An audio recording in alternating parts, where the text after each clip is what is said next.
کسانی که کم طاقت و بی‌حوصله و منفعلن و زود از کوره در میرن، اینها نمیشه وصف بزرگی بهشون داد. اینا صاحبان دلهای کوچکن. انسانهای بی طاقت، بی حوصله، زود از کوره در میرن، عصبانی میشن، کم میارن، اینا نمیتونن مصلح باشن، اینا نمیتونن مربی باشن، اینا نمیتونن معمار باشن، معمار انسانی. اینا نمیتونن امام جمعه باشن. امام جمعه‌ای که فکر میکنه وقتی تریبون گیرش میفته باید مردم رو بکوبه،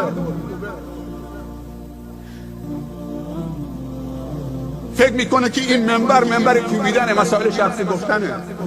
و ان المساجد لله فلا تدعوا مع الله احدا.